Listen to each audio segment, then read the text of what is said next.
Assalamualaikum warahmatullahi wabarakatuh. Perkenalkan, nama saya Gita Rahmawati dari kelas 11 Busana B. Di sini saya akan menyampaikan video kultum tentang anjuran dakwah yang moderat di era digital. Selamat menyaksikan. Assalamualaikum warahmatullahi wabarakatuh. Alhamdulillahirrabbilalamin. Wassalatu wassalamu ala isrofil anbiya'il wal mursalin. Sayyidina wa maulana Muhammadin wa ala alihi wa sahbihi ajma'in, amma ba'du. Sebagai hamba Allah yang beriman, marilah kita panjatkan puji dan syukur kehadirat Allah Subhanahu wa Ta'ala yang telah memberikan kekuatan, kesehatan, lahir dan batin kepada kita semua, sehingga kita dapat berkumpul di tempat ini dalam rangka menghambakan diri kepada Allah Subhanahu wa Ta'ala. Sholawat serta salam tidak lupa kita kirimkan kepada junjungan kita Nabi Muhammad SAW yang telah mengantarkan umat Islam dari peradaban hidup yang jahiliyah menuju pada peradaban hidup yang modern, yang penuh dengan kemajuan ilmu pengetahuan dan teknologi seperti yang kita rasakan pada saat ini. Semoga kita semua termasuk hambanya yang taat, yang berhak mendapatkan syafaat di akhir kelak. Amin ya robbal alamin. Maka perkenalkanlah saya pada kesempatan ini untuk menyampaikan topik yang berjudul anjuran dakwah yang modern di era digital. Perjalanan dakwah dari waktu ke waktu tak ada henti-hentinya mengalami perubahan yang luar biasa.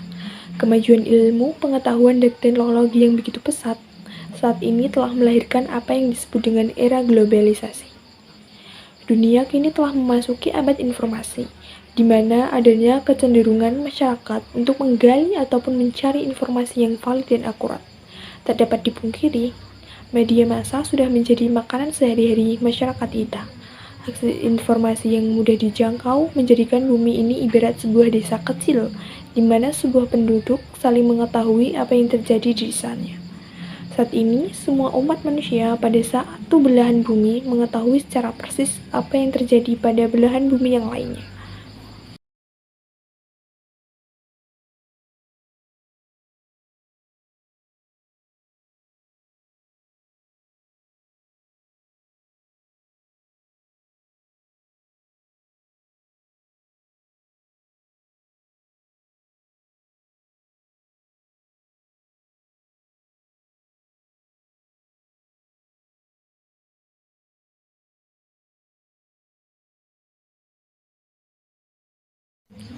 Di era informasi yang canggih seperti sekarang ini, telah banyak ditemukan kajian ilmu di mana-mana.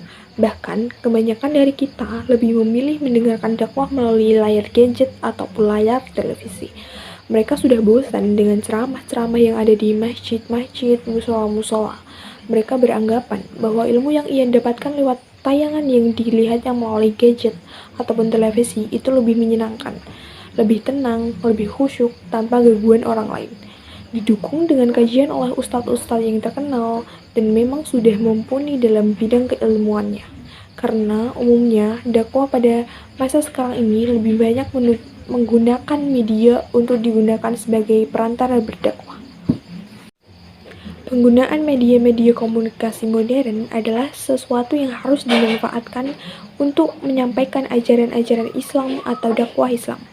Banyak alat yang bisa dijadikan media dakwah, seperti alat yang bisa mengeluarkan bunyi seperti radio, telepon, dapat juga berupa tulisan atau cetakan seperti majalah, surat, kabar, buku, alat yang berisi gambaran hidup yang bisa dilihat dan didengar seperti film, video, televisi, dan sejenisnya. Dan maka dari itu, kita perlu bangkit dan berubah menjadi manusia yang lebih baik. Pendakwah yang senantiasa menebar senyum dan kebaikan, menjadi manusia yang bermanfaat bagi manusia lainnya.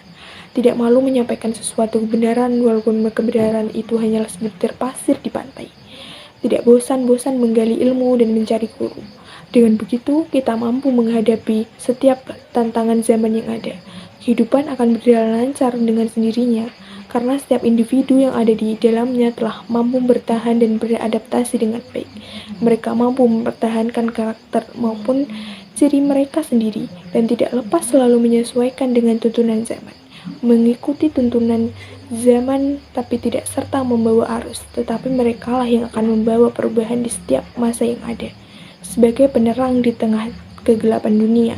Mereka tidak tenggelam dan akan menjadi cahaya penerang dari waktu ke waktu. Demikianlah ceramah agama yang dapat saya sampaikan pada kesempatan ini. Semoga dapat bermanfaat bagi kita semua dan dapat kita aplikasikan dalam kehidupan sehari-hari. Lebih dan kurangnya mohon dimaafkan. Yang benar datangnya dari Allah Subhanahu wa Ta'ala yang Maha Benar, dan yang salah, khilaf atau keliru itu datangnya dari saya pribadi sebagai manusia biasa yang tidak pernah luput dari kesalahan, khilaf dan dosa. Wabillahi taufiq wal hidayah. Wassalamualaikum warahmatullahi wabarakatuh.